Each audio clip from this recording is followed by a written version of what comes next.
Hey everybody, it's Ron from Pick Dawgz, and this is Ron's Rundown. We're going to go over the MLB games scheduled for Thursday, July 14th, 2022. Now, if you like what you see, make sure to give this video a big thumbs up and subscribe to our channel. And don't forget to put your baseball picks in the comments section below. Now, if you're looking for my MLB best bets, you can find those at the Premium Picks tab at Pickdawgz.com. Of course, I'm always running my $15 MLB best bets. You can check that out at Pick Dawgz Premium. Alrighty, here we go. Here are the games for Thursday, July 14th. First up, we see the Pittsburgh Pirates taking on the Miami Marlins. This is going to be a 12:10 Eastern start time. Zach Thompson and Braxton Garrett are your projected starters. The Marlins are pretty big favorites here, and I do understand why. I do believe that they are the better team, and I also think they have the better starting pitcher and bullpen in this spot. Zach Thompson has had an issue with the home run ball this season. While the Marlins may not be the best team in terms of slugging percentage, they are a pretty good team against right-handed pitching this year overall. Thompson's given up at least one home run in each of his last 4 starts. The walks are also a bit of an issue for him as of late. And the strikeout numbers have dropped a bit also, which is not what you want to see from a starter. If he's allowing home runs, allowing walks, and not striking out batters, not going to usually have a lot of success out there. I think the Marlins get to Thompson in this one. Braxton Garrett's had mixed results this season, but I do think this matchup benefits him pretty well. Last time out against the Mets, he gave up 2 home runs, but overall, I didn't think he pitched too poorly in that game. It was a close game to the end. It went to extra innings, 5-4 in the Mets' favor, but 5 2/3 innings, 3 earned runs against a pretty good Mets lineup, but not too bad. I think he pitches well enough to get the W in this spot at home. Give me the Miami Marlins here on the money line. In our next matchup, we see another afternoon contest, this one 3:10 Eastern. San Diego Padres taking on the Colorado Rockies. Blake Snell and Kyle Freeland, a pair of lefties going at it here. And the Colorado Rockies have really hit left-handed pitching well all season long, but especially in the last 30 days where they're top 10 in both team OPS and isolated power against lefties, and they've already hit Blake Snell pretty well this season. The first outing, Snell pitched pretty well, 6 innings, 2 earned runs, but the next start at Coors Field, where this game will be, Snell struggled quite a bit. He only went 4 2/3 innings, giving up 5 hits, 5 total runs, 4 of those were earned, 4 walks in that one. Now, Blake Snell, I will give him credit. He has pitched a lot better as of late. His last 11 innings of work, he's only given up 2 earned runs combined with 23 strikeouts in that stretch. But the walks are still there. The home run ball is still there. It's a little worrisome at Coors Field, such a hitter-friendly ballpark, and the Rockies being so good offensively against those left-handed pitchers. Kyle Freeland hasn't been great for Colorado, but the Padres have just really struggled against left-handed pitching. And to me, if they weren't able to do a ton of damage on Austin Gomber, I don't see him doing too much on Kyle Freeland either. The Padres against left-handed pitching in the last 30 days ranked 26th in team OPS, 26th in isolated power as well. There's no doubt the Padres have the advantage in the bullpen, but if the Rockies have too much of a lead early on in this game, I don't think they're going to be able to come back San Diego. So I'm going to take the Colorado Rockies here at a really good price, plus money on the money line. Next up, we see the New York Yankees hosting the Cincinnati Reds. Nestor Cortez and Luis Castillo on the mound for this one. Now, the Cincinnati Reds were able to shock the baseball world when they took the first game of this series. They were down 3-0, came back in the 9th inning, scoring 4 runs, and won the game 4-3. The Yankees were minus 300 in that spot, so a big underdog winner there. And, going into this series, this was the game on Thursday that I actually thought the Reds had the best chance at winning. I didn't think they had much of a chance in game 1 or 2, but with this pitching matchup, Luis Castillo has been very, very sharp for Cincinnati. His last 3 outings, he's faced the Rays against Shane McClanahan, he's faced the defending World Series champion Atlanta Braves, and he's faced the Chicago Cubs on the road. All 3 of those starts were wins for the Reds. There were also starts where Castillo gave up 1 earned run or less in all 3 of those outings. He gave up 1 earned to the Rays, 1 earned to the Braves, none to the Cubs. He's striking out batters. The walks aren't too much of an issue. The home run ball, not much of an issue either. And he's pitching very, very well for Cincinnati. And with Nestor Cortez on the other side, a pitcher that hasn't looked the same in the last month and a half or so, you could say, the beginning of June, just hasn't looked the same. The home run ball has hurt him. The strikeout numbers are a little bit down. The walks here and there have also been a problem. Now, the Yankees' bats have been there to back him up. His last 5 outings, the Yankees have still won 4 of those 5 games with a good amount of run line covers in that stretch as well. But last time out, 3 2/3 innings, 8 hits, 4 earned, 2 homers against the Red Sox. I just don't love his spot here against Cincinnati, a team that's definitely hit lefties better than righties overall this season. I think the Reds are a live dog. I'm going to take them on the run line here just because the Yankees are big, big favorites yet again. We don't even have to take the Reds on the money line. I'm going to take the plus 1.5 here with Cincinnati on the road.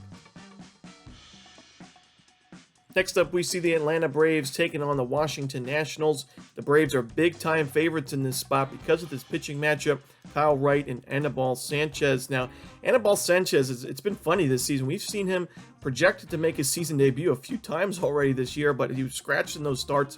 He was put on the 60-day IL, and now it finally looks like he'll be making his season debut, but I don't think it's the best thing for this Nationals team, at least in their rotation. When you look at Sanchez's last few seasons, they haven't been great at the major league level. In 2020, he pitched 53 innings. He had a 6.62 ERA, a 5.3 xFIP. He had 7.3 Ks per nine, which is well below average. The walks were up, but the home run ball really hurt him at 1.87 home runs per nine. I don't like his chances here in his season debut against a really tough Atlanta Braves offense that's been very good against right-handed pitching. Kyle Wright, I do have my concerns with the regression in his game just a bit. It's 2.97 ERA. I expect it to be above 3 by the end of the season, but I still think he's the better option here. He pitched pretty well against the Nationals last time out. The Braves were able to get the W in that one. And although the offense hasn't been able to do too much, they didn't do a lot in that Mets series, I still think they're good enough here against Sanchez. I think they'll do plenty against the Nationals bullpen as well. So I'm going to take the Atlanta Braves here on the road on the run line. Next up, we see the Kansas City Royals taking on the Toronto Blue Jays. And we don't have an official starting pitching matchup at all. Neither team has announced a starter for this game. So obviously, I can't really say anything with too much confidence. I would have to wait on this one to see what this starting pitching matchup is going to look like. But rather than just taking a straight Ruffalo and passing on this game altogether, I do want to mention, and a pretty important piece of information if you're doing your handicapping yourself, when you look at the Kansas City Royals and any team that's been on the road here against the Blue Jays this season, the rule in Canada right now, the protocols is you have to be vaccinated to play. So we've seen some teams have to have players stay at home, stay in Kansas City or wherever, and miss the series against the Blue Jays. And that's going to be the case for the Royals, and quite a few names here, some pretty big names as well. Whit Merrifield, Andrew Benintendi, Hunter Dozier, Cam Gallagher, MJ Melendez, Brady Singer, who doesn't really matter because he just pitched yesterday, but Brad Keller, Kyle Isbell, Michael A. Taylor, and Dylan Coleman. So a few everyday starters in the lineup, and Merrifield, Benintendi, Dozier, Gallagher gets a few starts here and there, Melendez. And then you got a reliever in Dylan Coleman. Michael A. Taylor's been in the lineup quite a few times this season. So that's a big chunk of this Royals team. I don't think this series is going to go well for them. I mean, this is one of the worst teams in baseball in terms of record to begin with. Now you're missing a chunk of this roster. I think it's going to be a really tough series for Kansas City. Blue Jays have played very well at home this season. So just based on that information alone, I'm already leaning towards the Blue Jays here on the run line. We'll have to see who the starters are for this game, but I'm leaning towards Toronto -1.5. Next up, we see the Boston Red Sox taking on the Tampa Bay Rays. Now, there's no official lineup for this game quite yet, but we do see two projected starters in Cutter Crawford and Drew Rasmussen. Now, Drew Rasmussen has a 3.11 ERA, but the biggest thing in his game is he hasn't been able to pitch too deep into ball games this season. Around 4 to 5 innings usually. He's had a couple starts where he's gone deeper, but in his last 3 starts, he's gone fewer than 5 innings pitched. He hasn't always been the sharpest out there on the mound. The biggest worry I have in his game is the home run ball and the strikeouts. The strikeouts are down this season for Rasmussen, 57 Ks and 66 2/3 innings.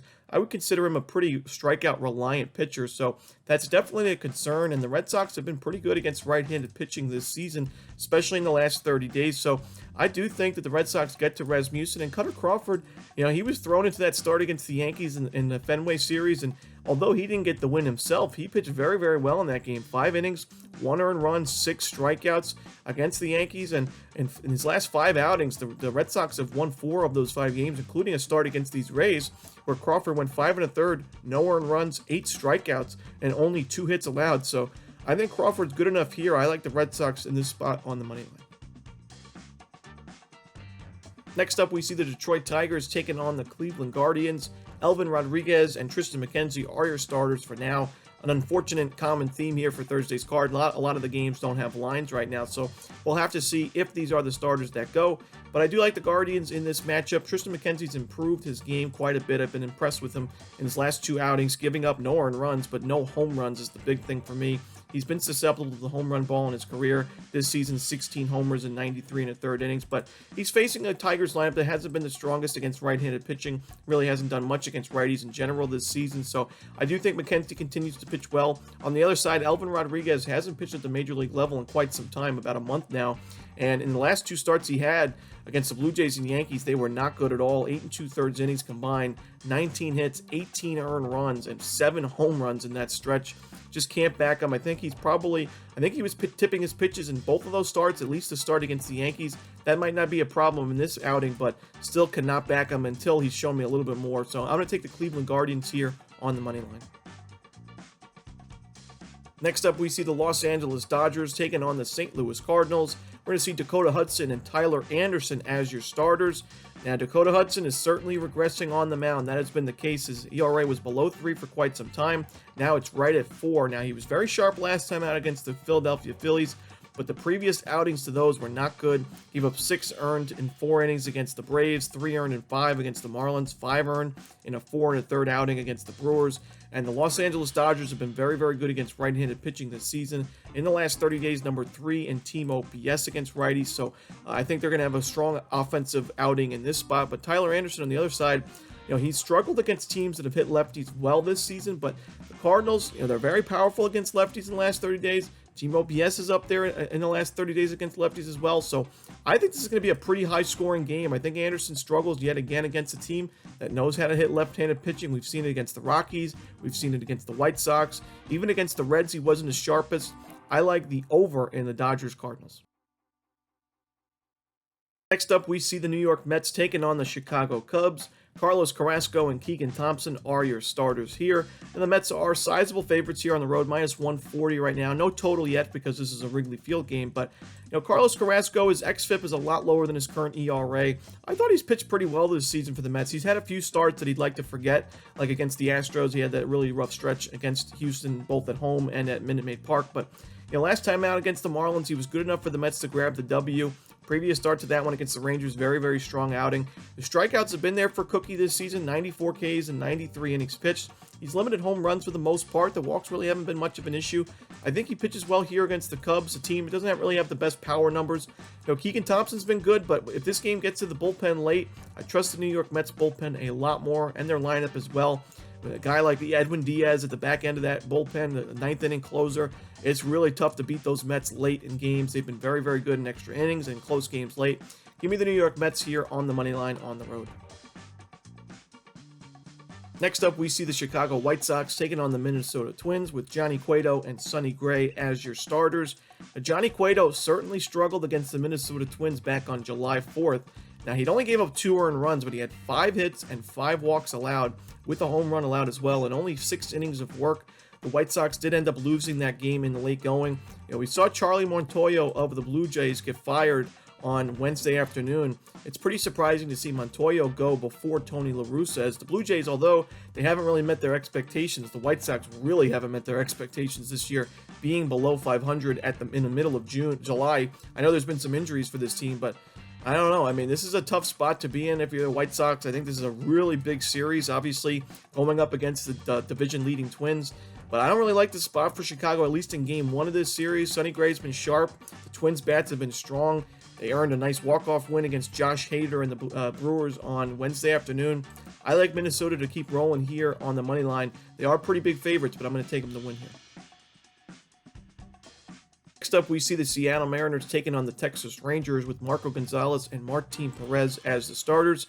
I like the offenses in this game. The Texas Rangers have crushed left-handed pitching in the last 30 days, really all season long, but they're number 1 in isolated power and number 2 in team OPS against lefties in the last 30 days. The Mariners are up there as well, though. They're in the top 15 in team OPS. Power numbers not as good, but Martin Perez hasn't been the same lately. He's given up 4 home runs in his last 2 starts combined, 14 base hits in that stretch as well. Strikeout numbers have been there here and there, but the base hits, walks, and home runs are a big concern for me. Marco Gonzalez, we know he is susceptible to the home run ball, although in his last few outings hasn't been the case, but 14 homers in 94 innings this season. I think the Rangers can find a few homers on him. Gonzalez giving up a lot of base hits as well this year. Strikeouts really haven't been there for him. I like the over in this game. Should be a pretty competitive game. I don't really trust this Rangers bullpen either. We saw him give up 8 runs in the top of the 12th inning against the A's a couple days back. I think we see a lot of runs in this one. Give me the over in the Mariners-Rangers. Next up, we see the Houston Astros taking on the Los Angeles Angels. Pair of lefties going at it in this one. Framber Valdez and Reed Detmers. Now, Framber Valdez is pitching well this year for the Astros, 2.64 ERA. He's more of a pitch-to-contact guy, but in his start against LA back on July 3rd, he had 13 strikeouts in 6 innings of work. Gave up 2 earned runs, but the Astros were able to win that game and cover the run line as well in the end. And I think Valdez pitches very well in this spot as well. The Angels have just really struggled against left-handed pitching, 28th in isolated power in the last 30 days, 29th in team OPS. The strikeout percentage is the second highest in baseball, actually tied for the highest with the Pittsburgh Pirates, 27.1%. I don't like this spot for LA's offense, and on the other side, Reed Detmers is back at the major league level. He pitched very well against the Orioles in his last start, but the Houston Astros have been money against left-handed pitching in the last 30 days, top 5 in team OPS and isolated power. I think they get to Detmers enough to get the win here. Give me the Houston Astros on the money line. Next up, our final game of the night between the Milwaukee Brewers and the San Francisco Giants. A great pitching matchup we have on our hands here. Pair of guys that could be up there in the NL Cy Young voting, Corbin Burnes and Carlos Rodon. Corbin Burnes, his last 13 innings, 15 strikeouts, only 1 earned run allowed. I think he pitches well in this spot, but on the other side, Carlos Rodon pitching very well for San Francisco. He got a 2.7 ERA this season. His last time out against the Padres went a full 9 innings, giving up only 1 earned run, 12 strikeouts in that one. He's striking out a ton of batters. Burnes is striking out a ton of guys. That's why his total is set at 6.5, and it's why the moneyline price here is even at a pick-em -110 apiece. Now, I will say I do trust the Milwaukee Brewers bullpen a lot more than San Francisco's, even though the Brewers' pen did blow that game on Wednesday afternoon. Pretty rare case to see Josh Hader blowing. It wasn't even a save opportunity, but in the end, it was a tie game, a 3-run home run to Jose Miranda. But I still think the Brewers' bullpen is in a much better spot. I also do trust the Brewers' lineup just a tad more right now with the current injuries that the Giants have in their lineup. So I'm going to take the Milwaukee Brewers here and a lean on the money line. I also lean towards the under just because of how good this pitching matchup is. And that's it. Those are the games for Thursday, July 14th. Hope you enjoyed this video. If you did, don't forget to hit that like button and subscribe. And don't forget to put your baseball picks in the comments section below. Again, if you're looking for my MLB best bets, you can find those at Pick Dawgz Premium. As always, this is Ron Romanelli. Good luck.